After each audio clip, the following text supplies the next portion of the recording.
Hey, welcome to EPN. My name is Victor Lucas, and we bring you the latest in everything cool every single day. This one's going out to our buddy Neil Temple, who said, best episode ever about our rundown yesterday. Thank you so much, Neil.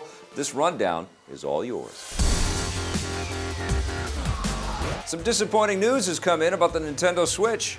Nintendo has revealed that their new system will not be backwards compatible with Wii U game discs or 3DS game cartridges. We already knew that the system is designed for cartridges, so it's not surprising that it won't play Wii U discs, but many had hoped that they would still be able to use their 3DS cartridges. The Switch will instead use a new proprietary cartridge system, so it won't be able to take cartridges from the 3DS or any other past system.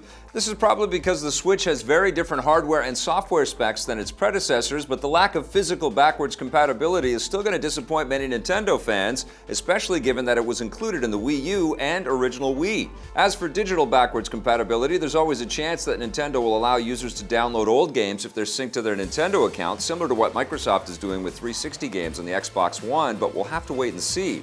Nintendo says they won't be providing more details about the Switch until early next year, but we'll let you know if more info comes trickling in before then.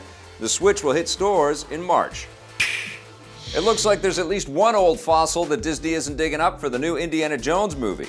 Indie creator George Lucas is reportedly not involved in the upcoming fifth film in the franchise. That's according to the new movie's screenwriter David Koepp, who tells Collider that, to his knowledge, Lucas isn't involved and he's had no contact with him about the project. This seems to confirm earlier rumors that George Lucas is no longer part of the creative process, similar to what happened during the development of The Force Awakens. Lucas sold his company to Disney in 2012, but at the time, he publicly stated that he hoped to maintain an advisory role over the direction of the new films, something that apparently hasn't happened. Whether or not his creative departure was his idea or Disney's is something that remains unclear. One thing we do know for sure is that if Lucas really isn't involved, this will be the first Indiana Jones movie made without him. Director Steven Spielberg is back, along with star Harrison Ford. It will hit theaters in 2019. And over to the other big Lucasfilm franchise, some Star Wars fans will be able to see the new movie a little early. Disney has revealed that the spin-off film Rogue One will be released on December 14th in half of Europe, while the other half will get it on December 15th. It won't hit North America until December 16th, so if you want to avoid spoilers, you might want to unfollow any European friends on social media. Disney did the same thing with The Force Awakens last year, and they haven't said exactly why they think Europeans deserve to see it before the rest of us. It might have something to do with the fact that Star Wars has historically been more popular here than in other territories, so giving it a few extra days overseas could be their way of ensuring that it will have the biggest opening possible. We'll be sure to bring you our review of Rogue One whenever we end up seeing it ourselves. A few Sonic the Hedgehog fans have gotten tired of waiting for Sega to make a decent 3D Sonic game. Take a look at the fan-made game, Sonic Utopia. It's a 3D open-world platformer created by YouTube user The Great Lange, who made it with the help from a few of his programmer friends. They say they worked from scratch to create the engine, character models, animations, and textures, all of which are meant to recreate the style of classic 2D Sonic games inside a 3D world. Given that Sega has a very bad track record with their official 3D Sonic games, this one made by fans might be worth checking out. It isn't finished yet, but if you want to try it out, you can find a download link below this video. At the time we're filming this, Sega has yet to publicly respond to the game, so we don't know how they feel about it. We do know that they're currently working on a new 3D Sonic game of their own, which has the working title Project Sonic. It's slated to arrive in late 2017, and hopefully it won't disappoint.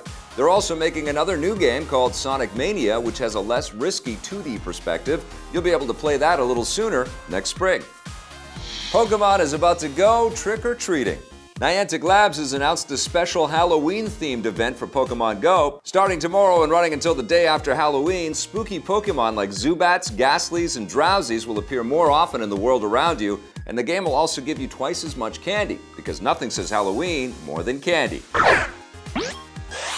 Most online games offer these kinds of seasonal events, so it looks like Pokémon Go will be doing the same. Don't be surprised if there are similar themed events coinciding with other holidays in the future.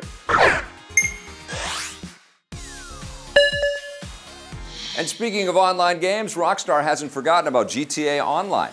To celebrate the 3rd anniversary of GTA 5's online component, Rockstar is giving all players on the PS4, Xbox One, and PC $250,000 of in-game currency for free. You'll need to log in sometime between now and November 4th in order to get it, and Rockstar is also adding new vehicles and a new motorcycle battle mode as well.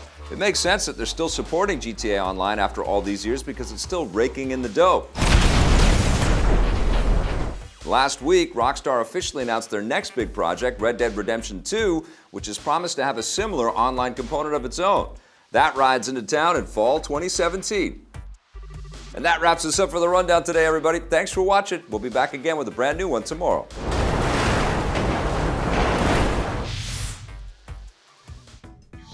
Hey, thanks for checking out that video on our EPN channel. It's just one small part of the things that we make around here. So if you liked it, don't forget to check out some of our other vids and hit that subscribe button.